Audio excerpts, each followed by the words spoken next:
그러면 진행하도록 하겠습니다. 이번 주에는 세 번째, 4분기 채널 세 번째 기업 분석 설명의 기업으로 AP위성 진행할 거고요.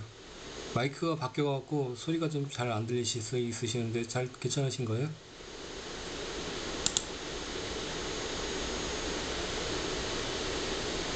예. AP위성은 우주항공 관련 기업으로서 사업 성격 설명드리기 전에 일단은 좀 복잡합니다. 그 여태까지 좀 접하시기 힘드신 성격의 기업이기 때문에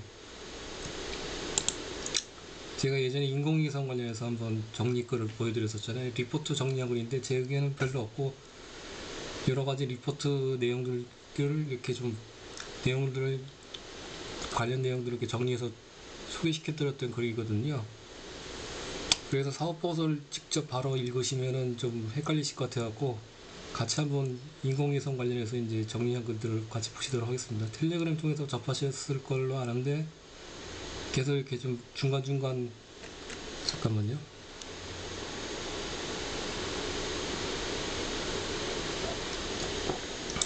간격이 떨어져 있어갖고 이해하시기 좀 힘드실 수 있기 때문에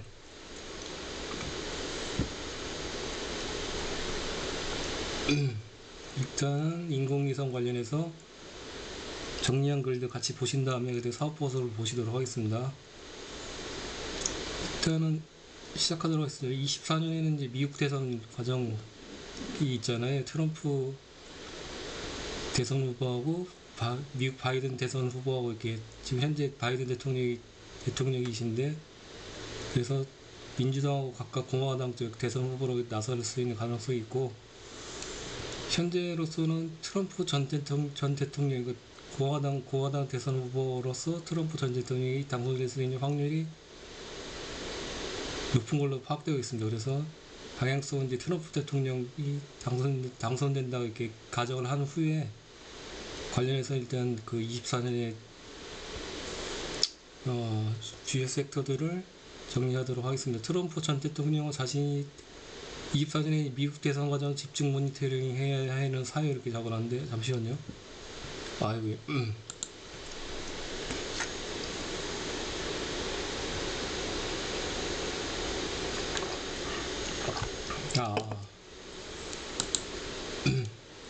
트럼프 대통령은 자신이 전 대통령이 된다면 IRA를 폐지하겠다는 입장이고 바이든 행정부 IRA 정책에 맞춰서 미국의 대규모 투자를 발표한 국내 배터리 3산을 사업 변수가 될 수 있다고 하고 있습니다. 이건 뭐 다들 아시는 내용이죠. 팩트 여부와 관계없이 투자자의 유의가 필요하다는 분석이 나오고 있습니다. 그래서 24년은 이제 정책 결정권자의 판단이 사실을 기반으로만 이루어지는 게 아니라서다. 그래서 최근에 이제 테슬라 실적도 안 좋고 최근 한 주 동안 뭐 15% 빠지고 있었잖아요. 지금요 테슬라가 전기차 기업 등에는 사실 논쟁에서 이기는 게 전혀 중요한 문제가 아니고 트럼프 전 대통령을 비롯해 공화당 대선 주자들이 산업에 호의적이지 않다는 게 진짜 문제라고 분석했다. 그 다음에 임명을 요구한 한 국내 기관 투자자는 어떤 산업이든지 정권별 정책 방향에 엄청난 영향을 받는다. 이게 사실적입니다. 그 다음에 미국의 트렌드는 글로벌 트렌드가 될 수 있는 가능성이 높고요. 한국 주식시장의 경우에는 시가총액이 이제 글로벌 전체 시가총액의 1.7% 정도밖에 안 되기 때문에 대내적인 변수보다는 대외적인 변수에 휘둘리는 상황이 빈번히 연출되겠습니다. 최근에 금주 한 주 동안 지수가 상당히 많이 빠졌잖아요. 이게 대외적 변수에 휘둘리는 상황이 빈번히 연출되기 때문이죠. 그리고 한국 정부 수혜 업종이라도 글로벌 트렌드에 반한다면 빚을 발하지 못할 수도 있습니다. 이런 경우가 상당히 빈번하죠. 최근에 이제 하락 추세도 마찬가지고 올해 상반기에 이제 2차전 지수가 많이 상승했던 사이도 이런 사이들이고 하지만 미국 정부 수혜업종은 다른 이해가 가능합니다.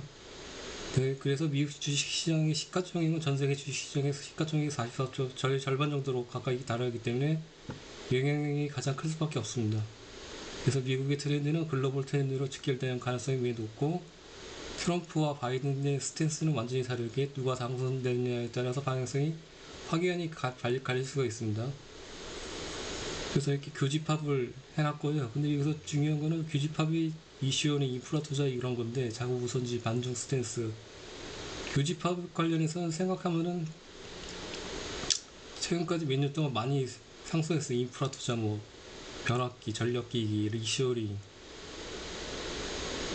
이게 가장 좋다고 생각되는데 좋다고 생각들 하실 것 같은데 가만 보면은 주가에는 상당히 많이 반영된 섹터의 기업들이 다 포함되어 있습니다. 그렇기 때문에 트럼프하고 바이든 대통령 후보를 대선 후보를 감안한다면 트럼프 쪽이 일단은 가능성이 높다고 생각하고 이쪽이 치우친 교집합이 아닌 이쪽이 치우친 섹터 중에서 멀티플 관점으로 반영이 안 된 거의 안 된 그런 섹터를 선정했고요. 한 걸로 그래서 국방비 증액 등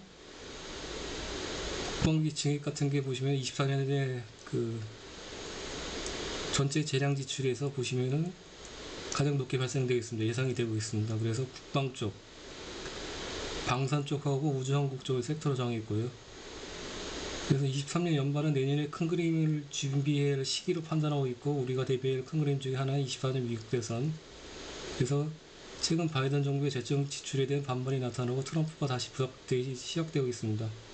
그래서 내년 11월에 이제 대선이잖아요, 미국 쪽에. 그래서 바이든의 정책 리더십은 약화될 것이고 24년 미국 대통령 선거를 감안하면 11월 5일이거든요.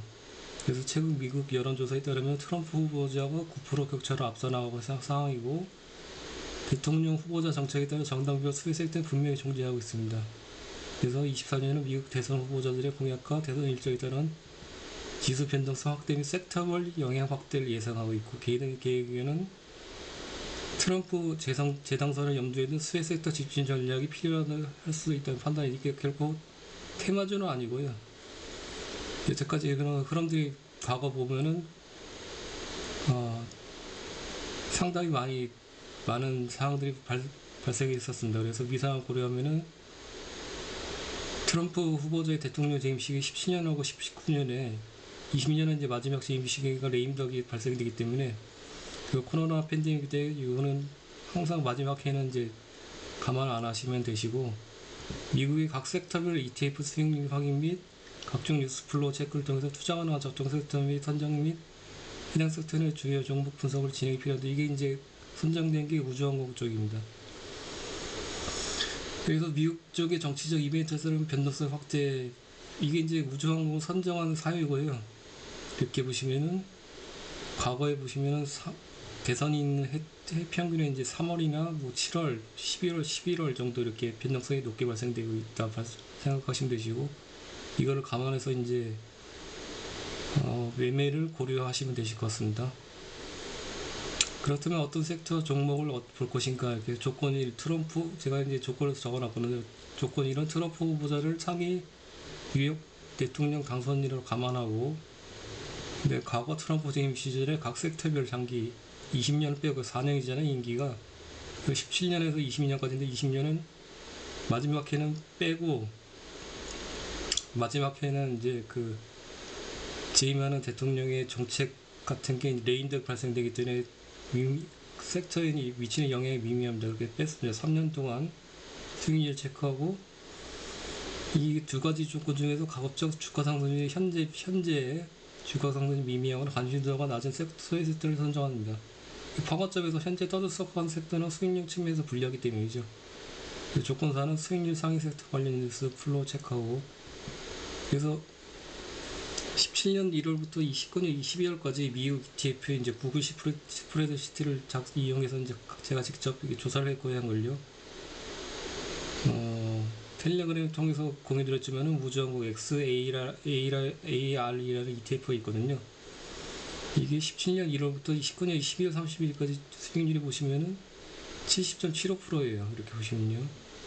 비교적 높은 수익률을 발생시켰었고 이렇게 나스닥이 그때 당시 60.46% 상승했었거든요. 17년 1월부터 19년 말까지 여기 대비 아웃퍼포한 게 반도체, 기술주, 테크주, 우주항공 방산 이렇게 있습니다. 언더퍼폼은 에너지 같은 게 마이너스고 오일가스 E&P 마이너스고 이게 이제 아웃퍼폼했던 섹터 중입니다. 그래서 그 중에서 법원적으로 이제 미국 대선 판도에 따른 멀티플 리레이팅이 발생 가능성이 높고 예상 수혜주 중에 과거 트럼프 재임 시절의 수익률 상위 섹터와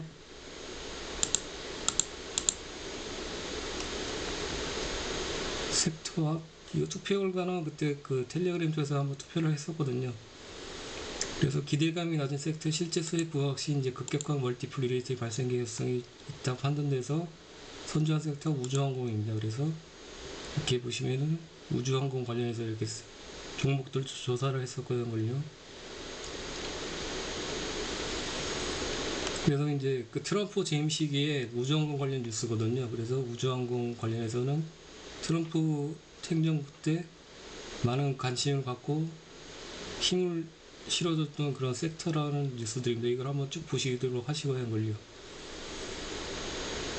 그래서 이제 이렇게 우주항공을 섹터를 선정했고 관련된 내용들을 이제 정리한 것들을 간단하게 같이 보시도록 하겠습니다.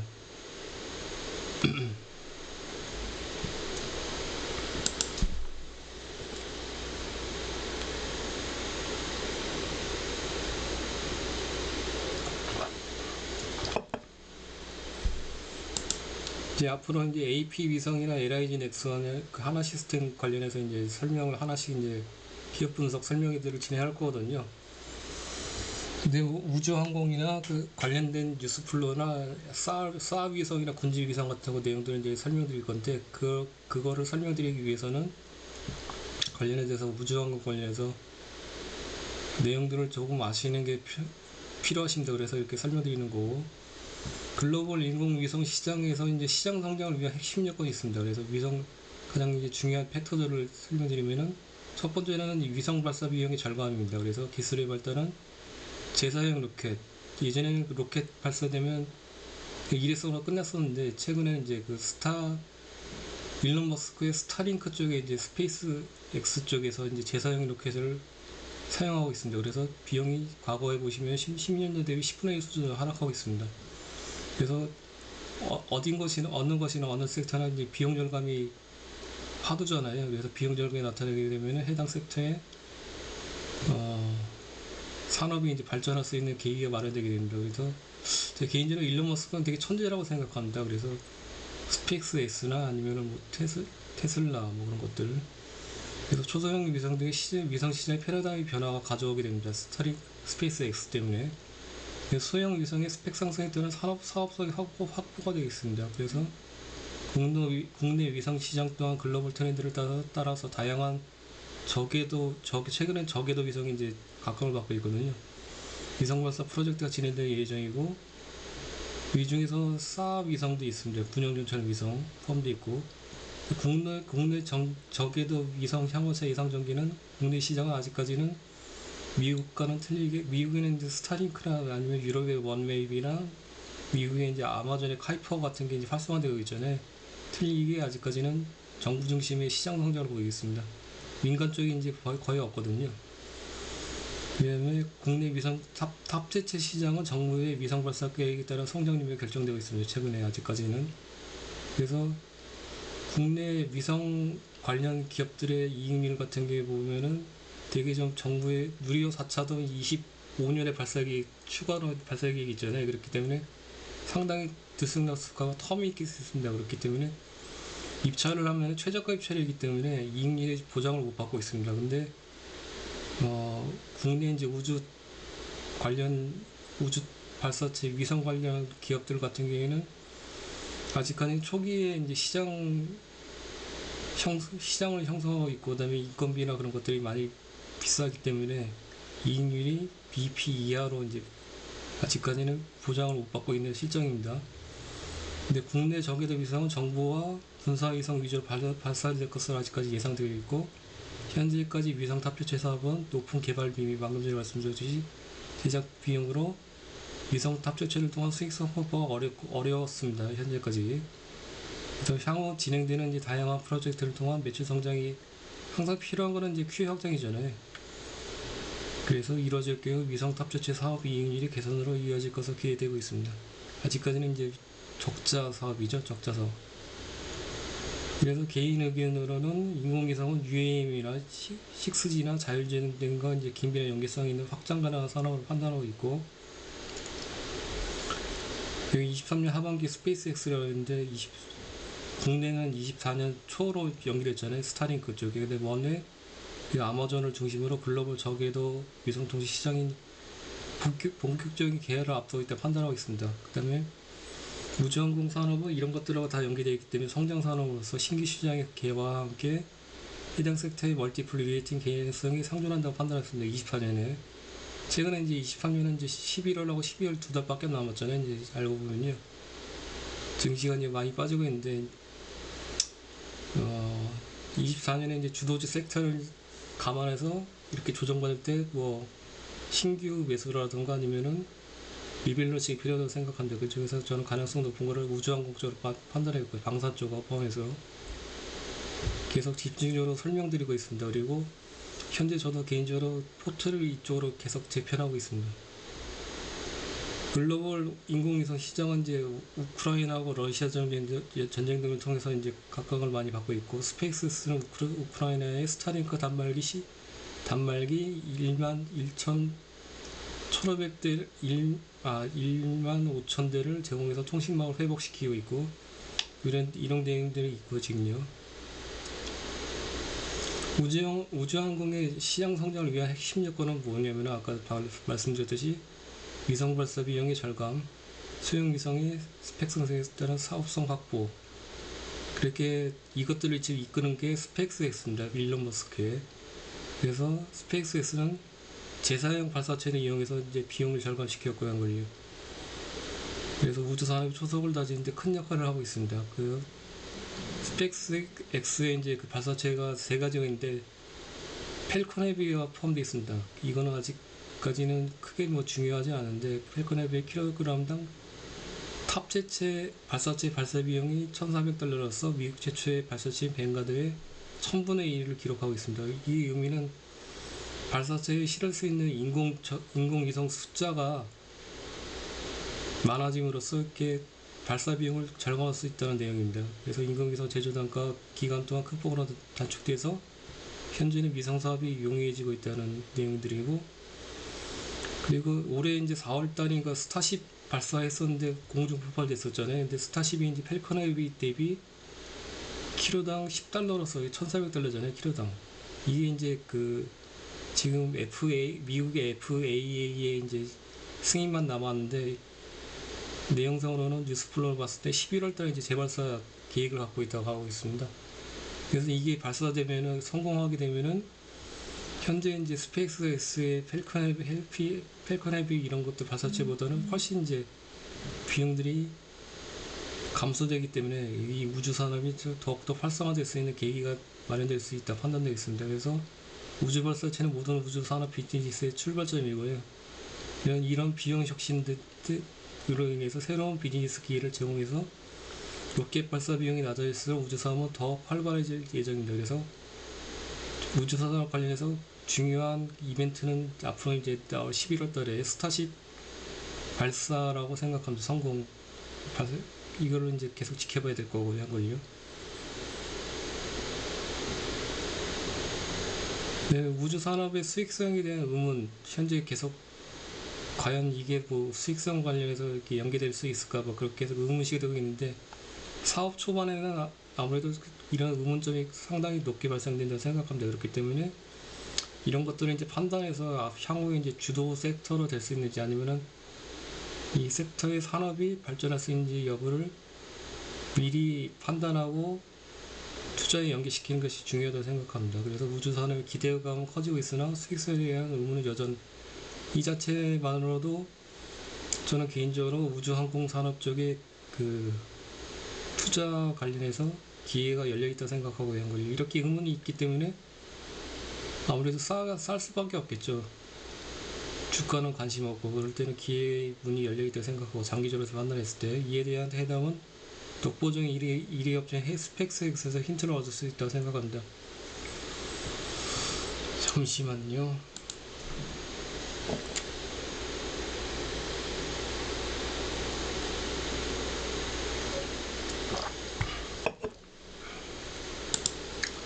그래서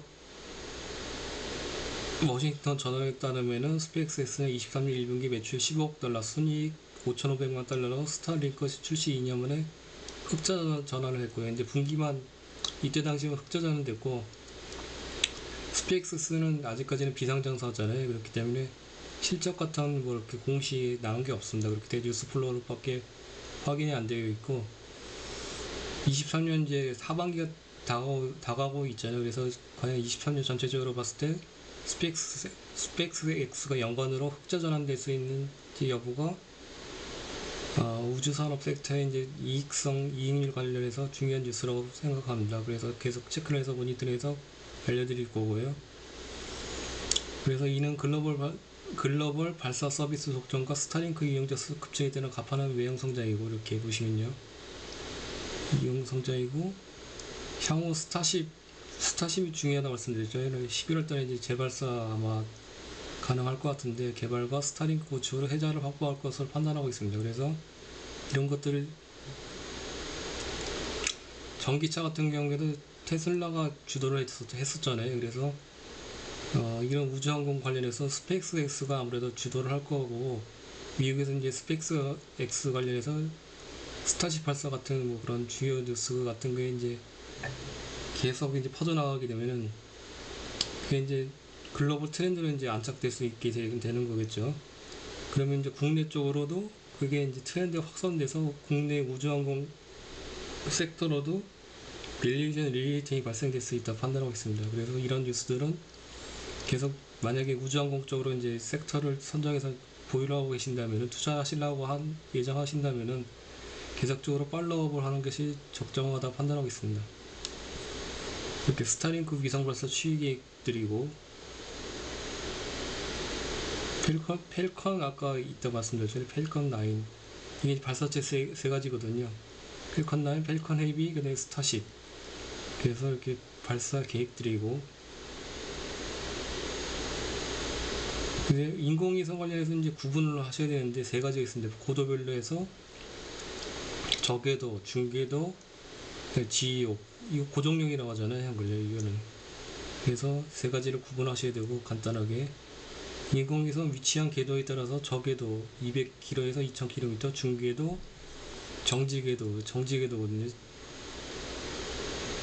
이렇게 구분하시면 되시고, 대부분의 위성통신은 이 중에서도 저궤도와 정지궤도에 위치하고 있습니다. 저궤도와 정지궤도에 위치하고 있고, 과거에는 통신위성을 주로 정지궤도에 올렸습니다. 이렇게 보시면요. 근데 정상적인 통신 역할을 수행하기 위해서는 신호가 끊기지 않는 것이 핵심이거든요.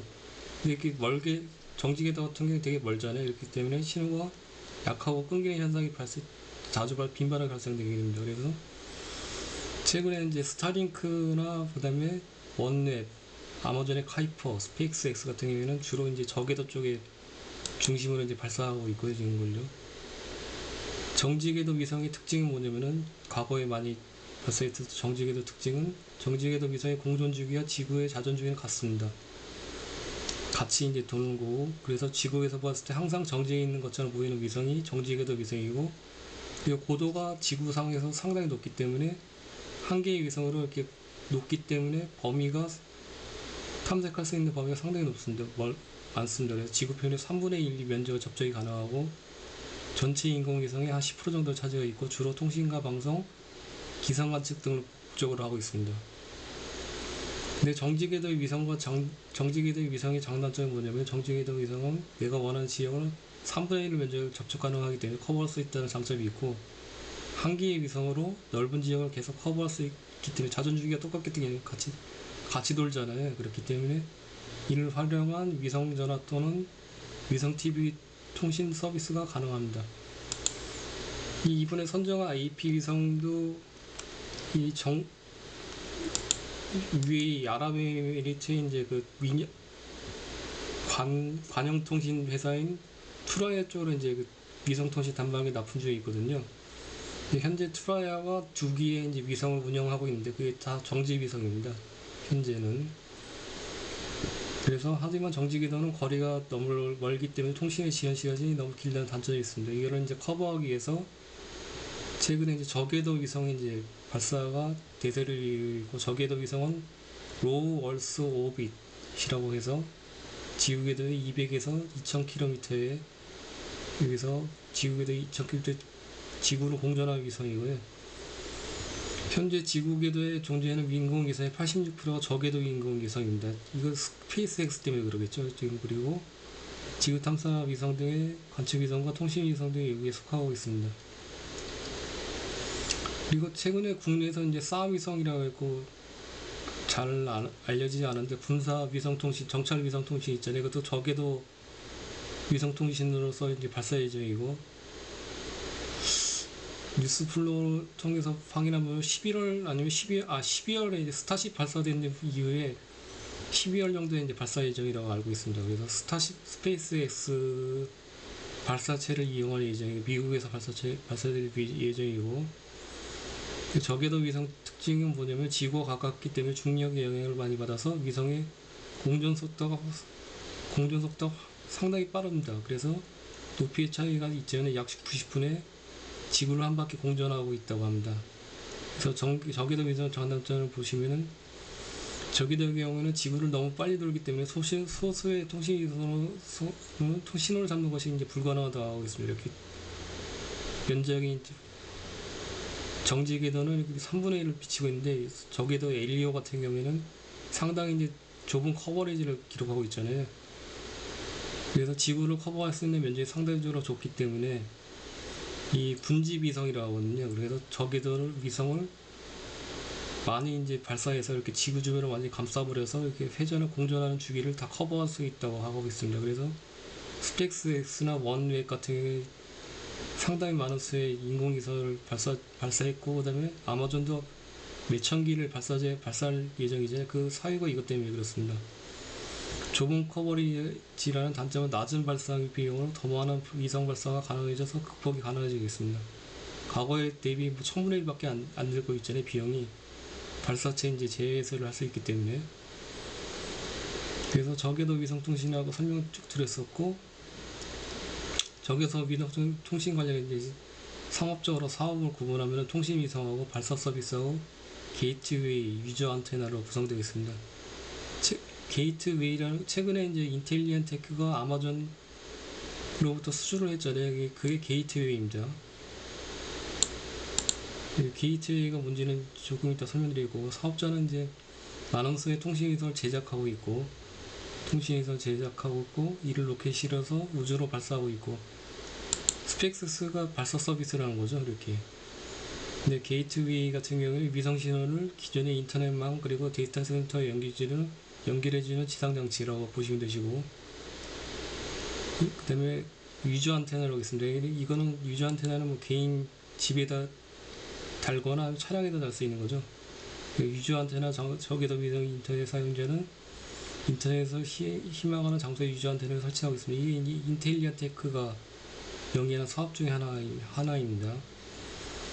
저궤도 위성통신의 작동 방식은 유저 안테나를 설치하고, 이를 통해서 가까운 인공위성 신호 전송하고, 신호를 수신한 인공위성은 가까운 게이트웨이, 육상에 보시면 커다란 안테나가 있거든요.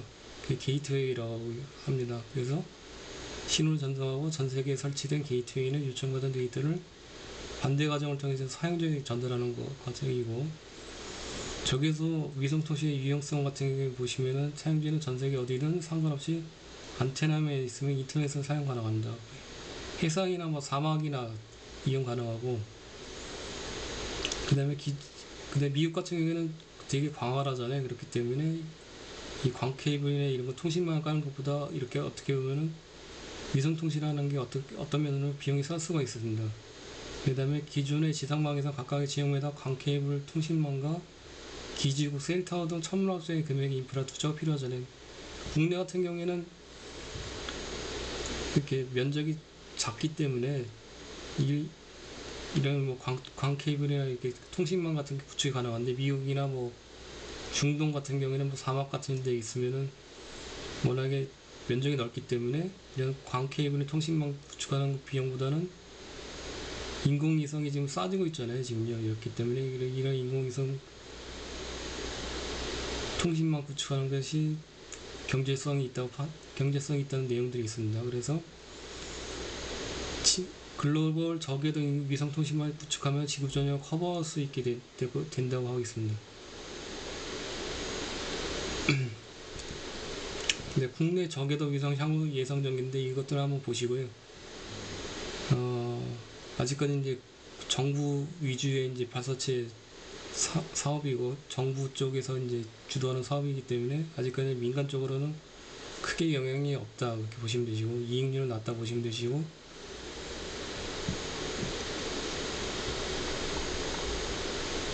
우주 산업의 전체 밸류에이션 리레이팅이 이제 발생 현상이 고조되고 있다고 판단하겠습니다. 개인적으로는. 그래서 23년 하반기에 스페이스X 스타쉽 발사하고 원넷 그리고 아마존을 중심으로 최근에 뉴스 플로를 계속 공유드리고 있는데 24년 초나 24년부터는 이제 상당히 많은 발사체들이 발사될 예정이 있고 이런 것들이 위성통신 시장이 이제 본격적인 개화를 일으킨다고 생각하고 있습니다. 그 다음에 스페이스X 만약에 23년 초반에는 흑자가 전환됐잖아요. 이제 전체 연간으로 흑자 전환된다면은 우주산업성장의 변곡점이자 뉴스페이스 테마의 투심을 자극하는 촉매제가 될 수 있는 가능성이 높다고 판단하고 있고 그래서 이러한 우주산업 전체의 밸류에이션 레이팅도 기대가 되는 부분입니다. 이렇게 보시면 되시고 아까 설명드렸었고요.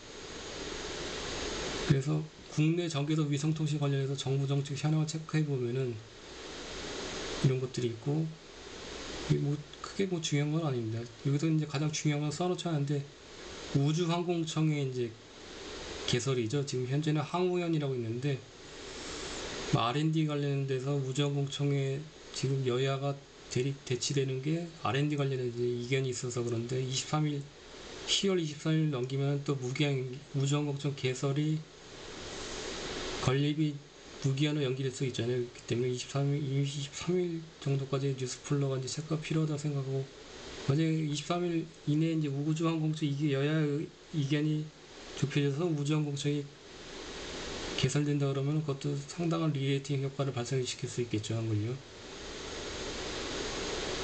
그다음에 저궤도 위성통신 이제 글로벌 마켓이 우리 사업자를 세 개가 있는데 스타링크하고 원앱하고 아마존 파이퍼입니다. 그래서 간단하게 내용을 소개시켜드리면 스타링크 프로젝트는 다 아시다시피 일론 머스크가 진행하고 있고 저궤도 통신 위성을 기반으로 한 스페이스X의 글로벌 초고속 인터넷망 구축 사업입니다. 스타링크가 현재 약 3,500개의 스타링크 위성 운영 중에 있고 거의 다 저궤도죠.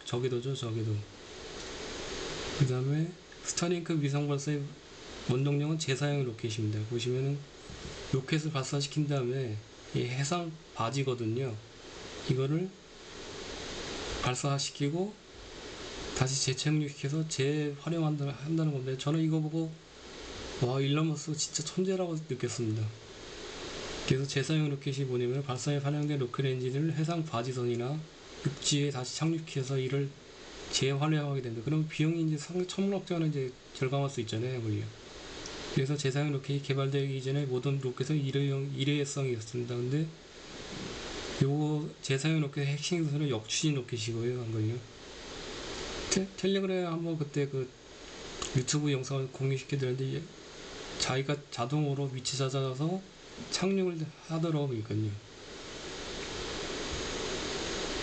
다음에 스타링크 서비스는 현재 전 세계 50개국의 서비스 제공 중에 있고 아시아 지역에는 뭐 이란, 일본, 필리핀 서비스 시작해 국내는 내년으로 연기됐죠. 내년 초로.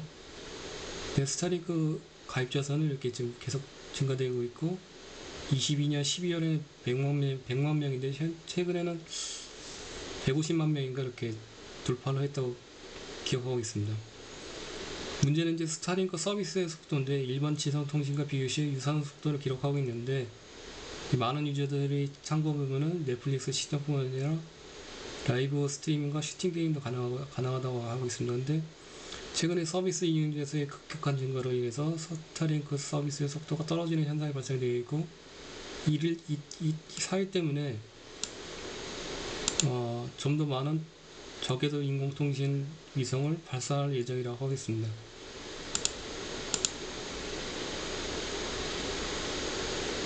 최근에 그 인공위성 통신 가능한 스마트폰을 세계 최초로 이제 판매한 기업이 화웨이잖아요. 최근에 그 화웨이 중국 쪽에서 많이 판매되고 있는데, 최근에 출시한 뭐 메이트 60 프로인가? 거기서는 인공위성 통신이 가능하다고 합니다. 그래서 세계 최초의 화웨이가 이제 그 반도체 관련해서도 이슈가 되고 있는데, 그 숨겨진 스토리를 보면 인공위성 통신 가능한 첫 번째 세계 최초 단말기라고 하고 있고, 텔레그램에서 공유 드렸었잖아요.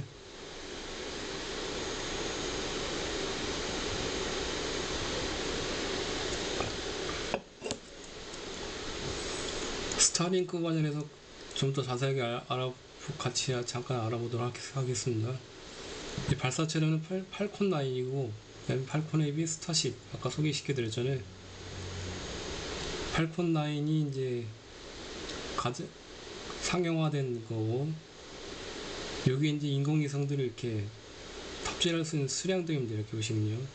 그럼 이거 한 번에 발사할 때 더욱 많은 인공위성을 탑재하게 되면 발사비용이 그만큼 훨씬 세이브가 되잖아요. 그렇기 때문에 스타쉽이 11월 때 이제 재발사 추진 계획이 있기 때문에, 만약에 이게 성공적으로 발사되면은 우주 산업이 훨씬 개혁이 된다고 보시면 되시고 한 걸요.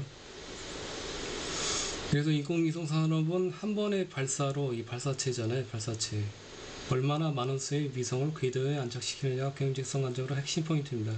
최근에 이제 팔콘 9이 이제 활성화돼서 우주 산업이 서서히 개화되고 있는데, 이게 이제 스타쉽이 되면은 탑재 가능한 게 이제 5배 이상의 인공위성을 탑재할 수 있잖아요. 그러면은 우주 산업 전반에 밸리에이션, 리레이팅, 블랙키가 주요한 촉매로 작용할 것을 판단하고 있습니다. 개인적으로.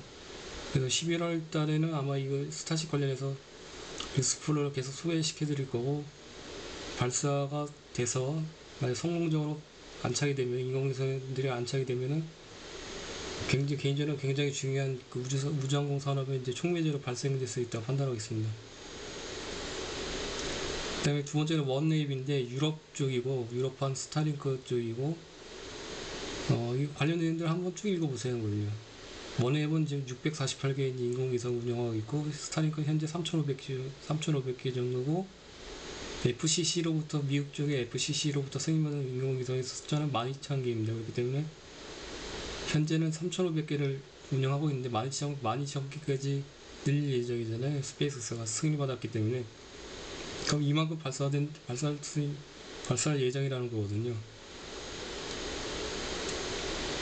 한번 읽어보시고.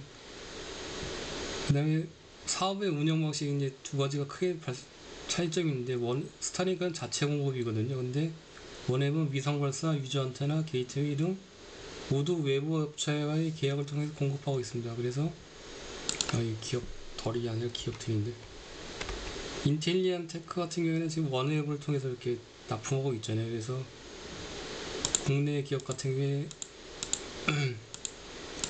원앱 등을 통해서 이렇게 지금 납품하고 있기 때문에 매출 발생 중에 있고,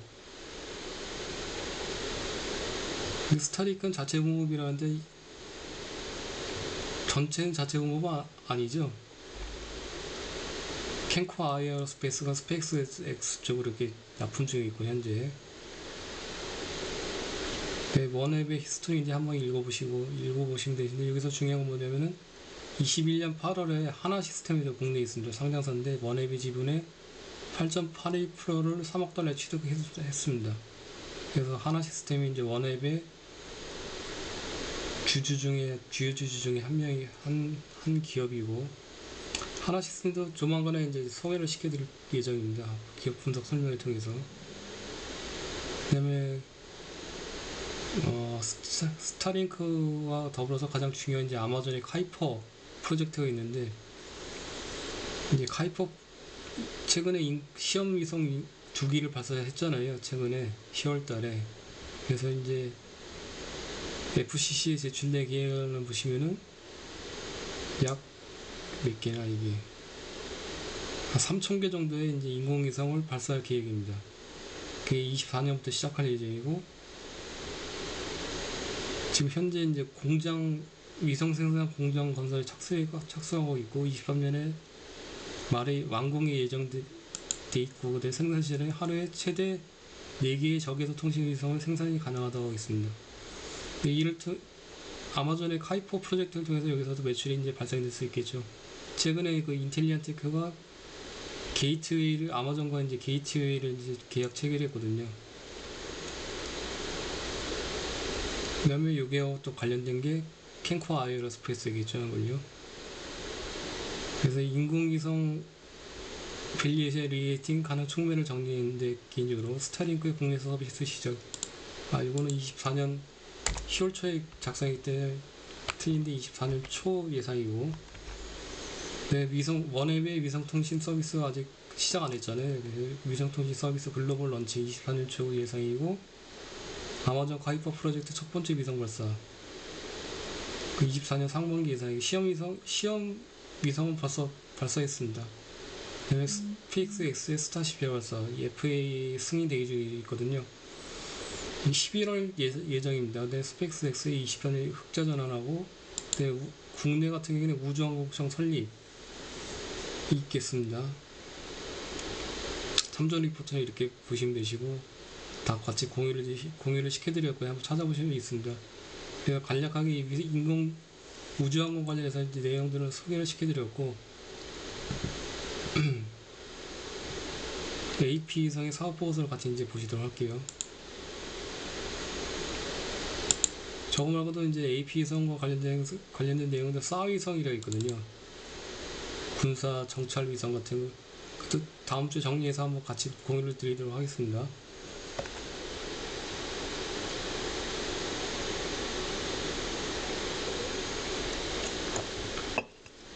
그리고 AP위성 같은 경우에도 오늘하고 내일하고 월요일날 이렇게 3번에 걸쳐 갈 거고, 내일까지는 사업보고서 이렇게 같이 하실 거고, 월요일날 프레젠테이션 요약해서 설명을 드리도록 하겠습니다. 그래서 AP위성 한번 쭉 보시도록 할게요. AP위성은 2011년 여기는 뭐 중소형주고 시가총액 1000억 원대 후반대이고, 지금 현재 2011년에 2월 10일날 설립되었으며 주요 목적은 사업은 인공위성 및 인공위성 관련 부품, 인공통신 단말기입니다. AP위성은 예전에 내용들을 몰랐을 때는 그저 그런 기업으로 알았었는데, 보니까 내용들을 파악해보니까는 기술력이 제법 있는 기업으로 판단하고 있습니다. 그래서 두 가지 주요 지표이고, 인공위성 탑재체, 아까 발사체하고 뭐 탑재체인데, 탑재체 관련 기업이고, 그 다음에 두 번째 주요 캐시카우는 위성통신 단말기입니다.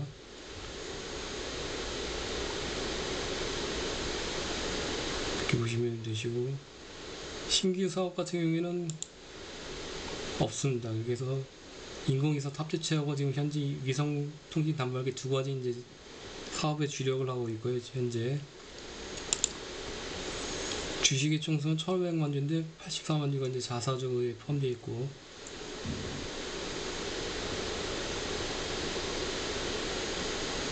배당에 관한 사항을 보시면은 배당은 상당히 시가 배당률이 상당히 낮습니다. 0.7% 뭐 1%도 안 되죠. 배당은 지급 중에 있습니다. 그 다음에 증권을 발행을 통한 자금조달을 보시면은 현재 과거에 보시면은 유상증자나 CBBW 이력이 전무합니다. 그래서 자체 현금으로 조달하고 있고, 재무제 종속기업은 현재 없고, 계략전은 먼저 이렇게 재무상태표를 보시면은 부채비율이 꽤나 낮습니다. 부채 총계가 320억 원인데 자본 총계가 현재 840원이니까 뭐 8이 30에 한 부채비율 30% 정도? 그래서 우수한 낮은 부채비를 보이고 있고요. 현재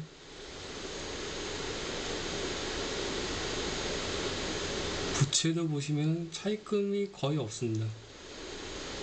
보시면요,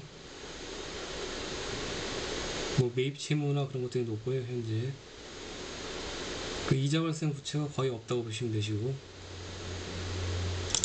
여기는 이제 재무에 관한 사항은 내일 같이 보실 거고요. 일단은 사업의 내용 오늘 보시고요. 한 걸요. 같이 잠깐 보시도록 합니다. 주요 사업 내용은 위성통신 단말기하고 위성 및 위성 부품인데 여기는 탑재치 쪽이고요. 캐시카우는 이쪽입니다. 위성통신 단말기.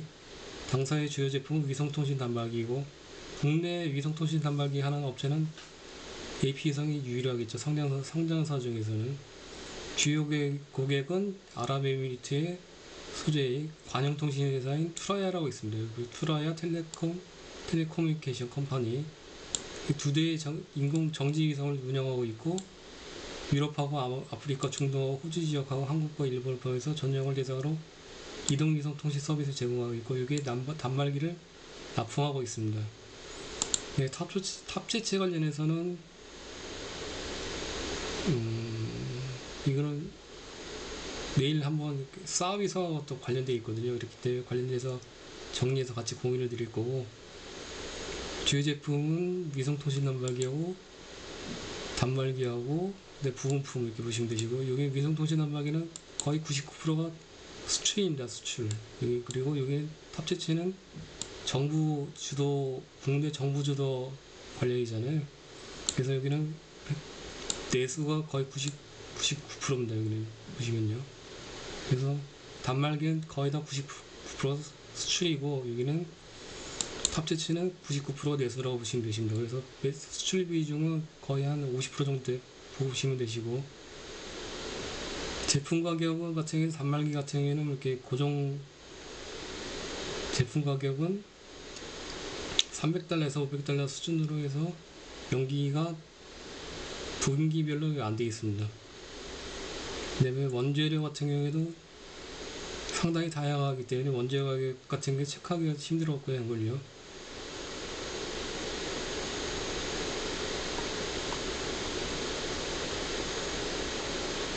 생산 설비, 생산 능력 같은 경우에도 보시면은 정리를 했었던 거 잠깐만요.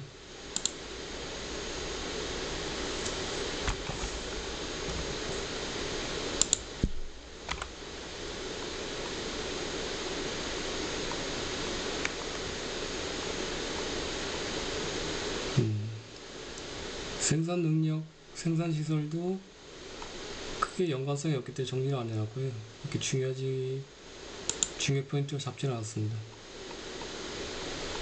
왜냐면 보시면 캐펙스가 상당히 낮게 유지되고 있거든요. 보시면요. 그래서 크게 뭐 이렇게 연관성이 없다 판단할 거. 그리고 대부분이 외주 생산 중이라고 명기가 되어 있습니다.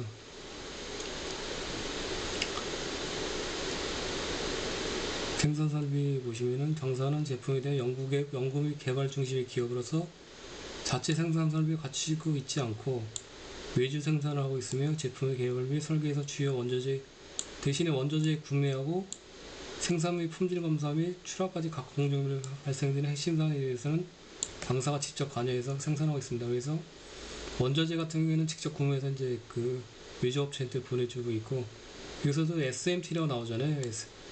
한국 컴퓨터 때 SMT 같이 공부하셨잖아요. 서피스 마운팅 테크놀로지.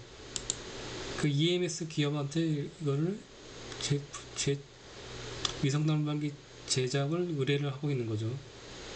여기서도 이제 EMS 관련 기업하고 연계가 되네 보니까요.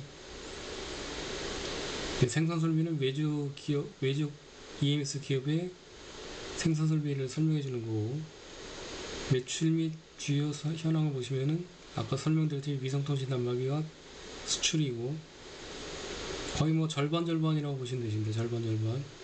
이거는 내일 연계재무 제표할 때 같이 엑셀 장표 설명드리도록 하겠습니다. 여기 어떻게 구성했는지 간단하게 제품별로 잠깐 보시면은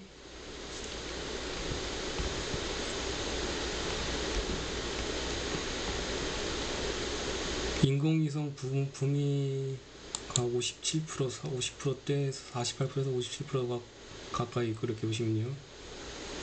네, 초록색이 위성통신 단말기입니다. 48%에서 37%. 위성통신 단말기가 그러니까 거의 한 50대 50이라고 보시면 되시죠.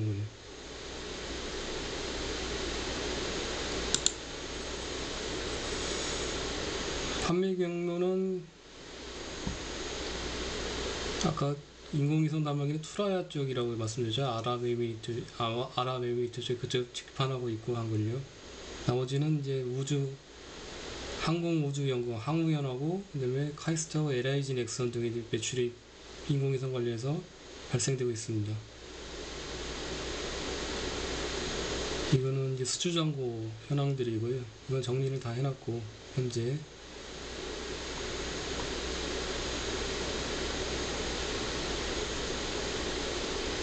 부채 총계는 아까 30%대가 맞습니다. 38.2%. 그다음에 연구개발 활동 같은 경우에도 주요 포인트라고 말씀드렸잖아요.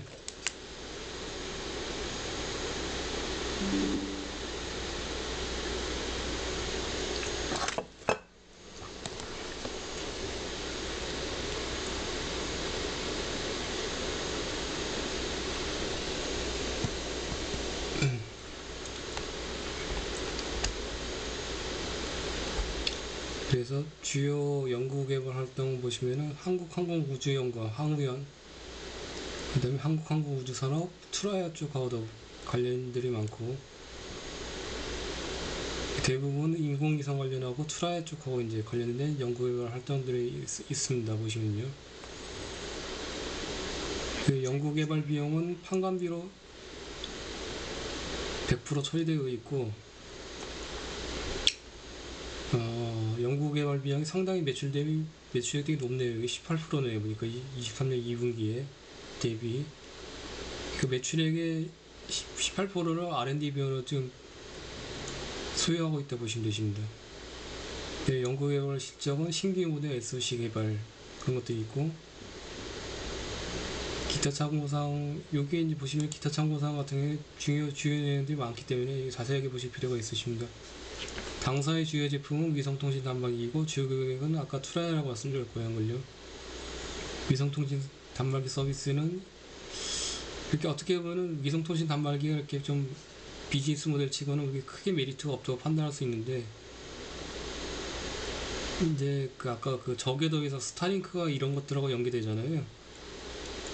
그 내년에 이제 기존의 스마트폰에서도 위성통신 가능한 서비스를 이제 출시한다고 했잖아요. 그렇기 때문에 그런 것들이 이제 그 밸류에이션 리레이팅 될 수 있는 촉매제로 발생될 수 있다고 판단하고 있고, 국내에서는 이제 면적이 작기 때문에 위성통신 단말기가 크게 메리트가 없게 판단되는데, 중국이나 뭐 미국이나 전 세계적으로 보면은 글로벌리 보면은 어떻게 보면 메리트가 있는 계약이 시작하는 그런 시장이라고 볼 수 있습니다. 그게 이렇게 판단했고요. 한걸요. 현재 상용 이동통신 위성사업자는 글로벌 스타나 뭐 이렇게 있고, 투라야 등이 있고 진행 중에 있고, 위성통신 단말기가 있으면 뭐 바다 위나 해상이나 그렇게 뭐 실생활에 현재 이렇게 와닿지 않는데, 뭐 사막이나 아니면은 미국 같은 경우에도 여행 가면은 이렇게 중간중간에 그 스마트폰 5G나 뭐 그런 것들 4G 같은 게 잡히지 않잖아요. 그런데 위치들이 잡히지 않는데 위성통신 단말기가 있으면은 가능하다고 보시면 되시겠죠. 걸요.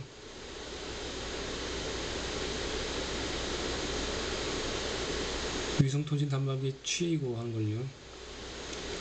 주로 이제 항공시장하고 해양시장 쪽으로 연간 성능을 보이고 있다 발표되고, 인텔리언 테크도 해상 쪽 해양시장하고 연관되어 있잖아요. 주요. 그 다음에 경쟁력태도 보시면 되시고, 진입장벽 같은 게 보시면은 쭉 내려가다가 기술력을 보시면은 투라야 쪽으로 이제 납품이 되고 있는데, 당사는 2003년 10월부터 이제 투라야 2세대 단말기 개발 및 생산 공급 계약을 체결하고 있고, 3년간의 연구 개발을 통해서, 그러니까 그 투라야가 지금 2기의 정지 궤도 위성을 인공위성을 운영하고 있다고 말씀드렸잖아요. 그 인공위성하고 주파수 맞춰갖고 단말기를 개발해야 된다고 합니다. 그 반도체 칩이라는 것들, 소프트웨어 같은 경우를. 그래서 보시면은 단독으로 이제 납품 중에 있거든요. 그 100% 투라에서 납품받는 단말기 100%를 단독으로 납품하고 있습니다. 거의 인공위성하고 맞춰야 하기 때문에 AP 위성밖에 현재 가능한 업체가 없다고 하고 있습니다. 그리고 트레아가 이제 그 정지궤도 이상이 발사된 지가 상당히 오래됐거든요. 그래서 신규 이제 인공위성을 추가적으로 발사할 예정인데, 관련된 인공위성을 발사하면은 또 새로운 또 단말기를 거의 맞춰갖고 개발해야 되잖아요. 그렇기 때문에 기존에 이제 이런 프로세서들이 있기 때문에 개발 기술이 있기 때문에 트레아가 추가적으로 이제 인공위성을 발사되게 되면은 거기에 맞춰서 또 단말기를 개발하고 또 납품해야 될 때 그 비용들을 낮추려고 하면은 AP 위성의 단말기를 이용할 수밖에 없다는 내용들이 있습니다. 그런 내용들이 있고, 가격 경쟁력도 거의 맞춰갖고 되어 있기 때문에 트라야 인공위성하고는 AP 위성을 사용할 수밖에 없다고 되어 있습니다. 3기의 정지위성을 발사했는데 한 기는 이제 지금 불량으로 서비스를 제공하지 못하고 있고, 그런 내용들이고,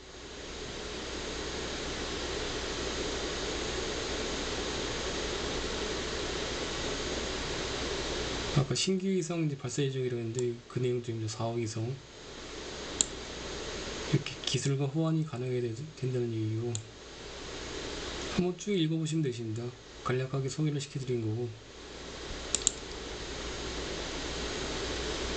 그래서 이런 독점적 공급 구조에서 비롯된 당사와 투라의 관계에 비춰볼 때 신규로 발사된 투라 4호 위성에 대한 단말기 역시 당사가 단독으로 공급할 수 있을 것으로 판단하고 있습니다. 연결되어 있습니다.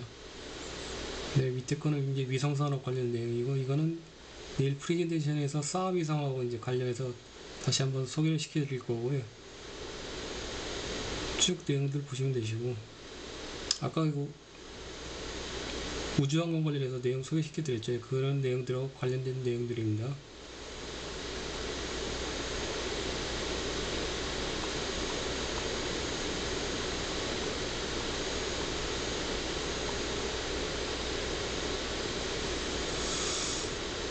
이런 것들은 내일 한번 자세하게 소개시켜 드릴 거고, 그 다음에 최근에 보시면은 뭐 수주항공 같은 거 정리한 거 있거든요.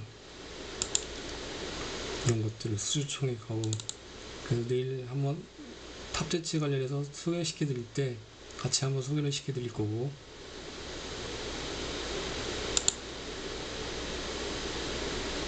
그 내용들이 좀 복잡하더라고요. 보니까요. 그래서 아까 우주항공 관련해서 일단 개략적으로 설명드렸던 거고,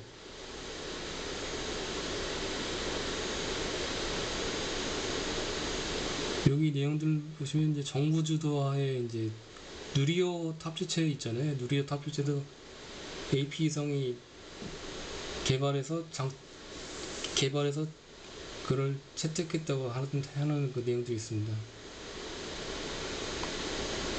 그래서 일단 사업에 대한 관련해서는 인공위성 단말기 설명드렸었고, 오늘은 1시간 지났으니까 오늘 여기서 마치고 내일 인공위성 탑재체하고요. 그 다음에 제모에 관한 사항 쭉 설명드리도록 할게요. 한걸요.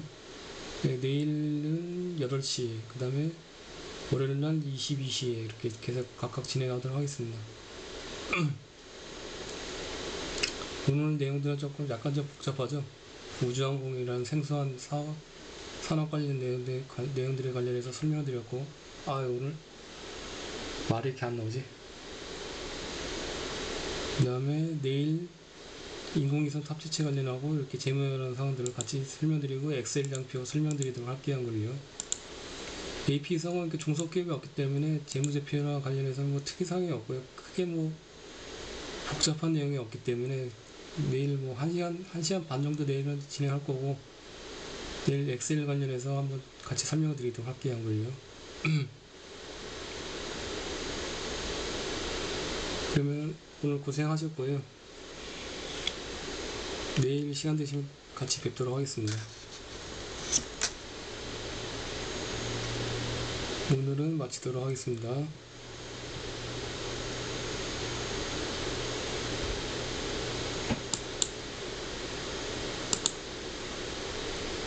예, 감사합니다.